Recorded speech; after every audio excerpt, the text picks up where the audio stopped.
Plataforma de información musical y radio online. Rutas Alternas. Escucha.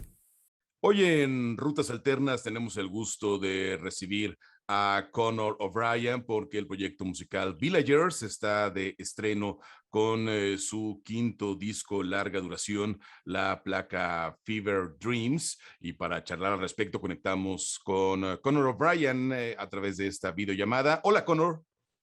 Hola, Gilberto. How are you? Nice to meet you. Good. Nice to meet you too. Conor, where are you right now? I'm in Dublin, Ireland right now. My home city where I was born, and it's slowly opening up finally. So it's feeling a bit better here these days. Yeah. How do you spend the summer in Dublin this year? I spent it very busy trying to get everything ready for the album and trying to rehearse whilst wearing masks and singing and playing music in rooms with people, and just trying to start getting back to normal life again, really. So you're a very diverse artist because as you said, you can play your song with your guitar in a room with a few people, but you can also have your band playing in front of a huge audience in a festival. At the end, the very important is the song, right? Yeah. I sort of feel like when I started Villagers, I wanted it to be music which could be played in any sort of format, with an acoustic guitar or with a full orchestral arrangement. And I used to sort of do that on purpose, but now I think it's just started happening naturally because I've been doing it for, quite a few years now. So I want the songs to exist in all different kind of formats and spaces and things. So. How was the process of creating your new record? Because I read that you have inspiration from very different things, right? Lots of different things, yeah. That's my usual vibe. Lots of places, lots of music, lots of books, poetry. I was reading Federico Garcia Lorca. I remember I went for a little trip to Andalusia and Granada, and I was sort of influenced by a local painter in Granada called Maripi Morales, and she was kind of surrealist, and I was reading Lorca, and that's when I started writing So Simpatico, and lots of other stuff, jazz, Duke Ellington, Alice Coltrane, all that kind of spiritual jazz stuff. Yeah, I love it all, really. I guess that the most important thing for a creator, and especially for a musician, a lyricist, is to live, right? In the very big concept of the word. It is to live. Yes. Yeah, you need to live. I mean, you can't. What are you going to write about? I've made that mistake before. Where I sort of thought I could exist in my own little world, and you very quickly dry up of ideas. So, yeah. Living is everything, and writing is only a small part of that. I used to think it was the other way around, but I've changed my mind recently. But how important is for you your city, your community, for your music? Because Dublin is also a very diverse city. There's a lot of musicians, a lot of historical places, but also a lot of very cutting edge sounds and gigs. I mean, it's very diverse. How important is for you this environment?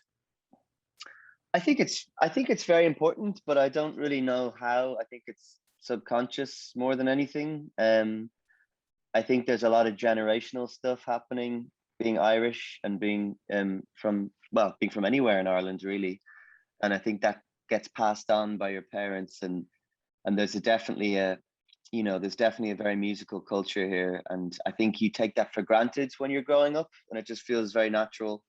But I don't feel necessarily like I grew up steeped in Irish traditional culture. I was more listening to rock and pop music when I was growing up, and then as I got a bit older, I got back into maybe some aspects of Irish traditional music. So it's been sort of a strange kind of layered thing for me growing up, And where do you make your latest record, Fever Dreams? Where do you record it? Do you have a producer, or how was the process?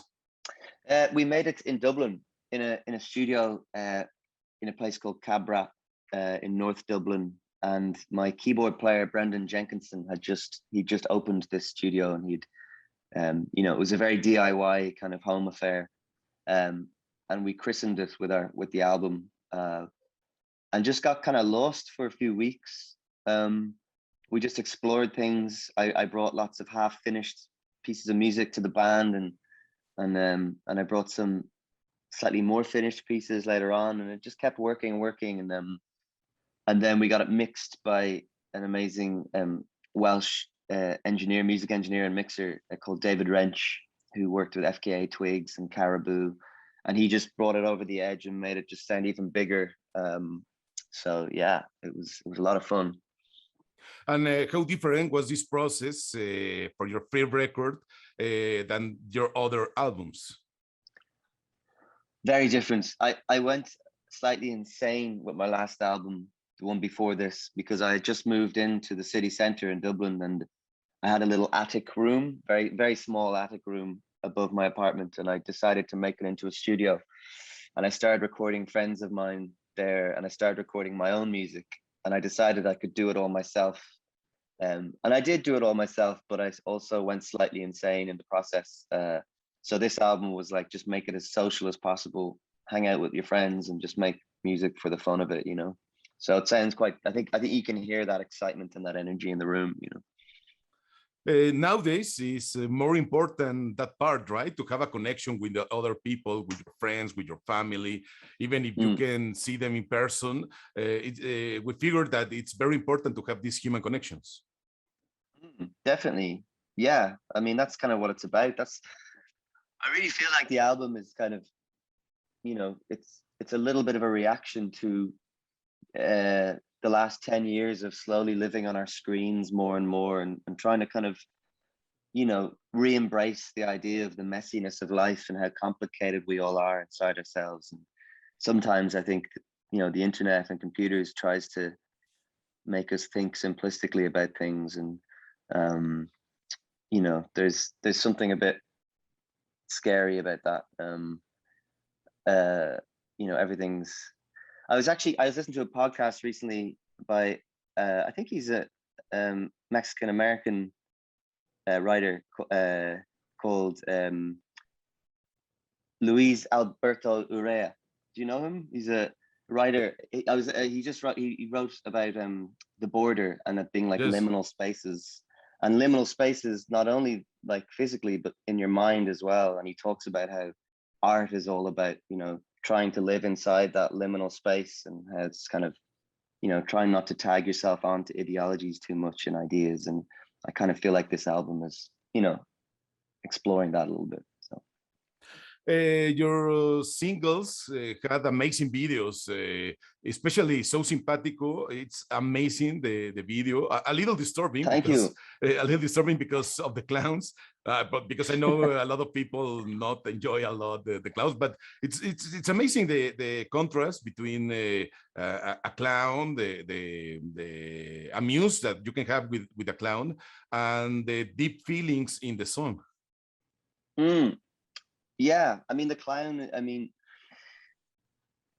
think there's a clown inside all of us, and that's to me, that's like the performativity of ourselves and how we put ourselves up to other people and perform socially in the world. And in that video, there's also another clown. There's kind of a shadow of the original clown, and that's perhaps more of the subconscious of that, of that conscious clown, and that's what that song is kind of about. It's about trying to get a little bit deeper in yourself and trying to see your authentic self is always kind of there waiting for you, as you're kind of making your way through this crazy thing called life. So Conor, you have released your latest album, Fever Dreams, on Domino Records. How is working with them? Oh, it's lovely. Very cool. They're lovely. Domino are very artist friendly, and I wouldn't really have it any other way. I don't think I could ever work with anyone who was trying to change my music. I would leave. I would run out the door. I would jump into the ocean and I would go very deep into the ocean, and I would stay in there and hide until they disappeared. But no, I don't have to do that because Domino have been great to me, and I've enjoyed it immensely so far. Yeah. Conor, your new album is on all digital platforms, but it's also on physical formats, right? It is, yes, vinyls and CDs. Yeah. It's still important to have these formats because an album, a full-length album, have a narrative, have a concept, and when you listen in a physical format, you can find this concept, right? This narrative. Yeah, totally. I listen to music very differently when I put it on my record player. Personally, I don't know about other people, but I settle in and I really focus on the album, you know, and I think that's important to maintain, especially in these days of streaming and stuff. So, and you have 4 covers for the album, right? Yes, yeah.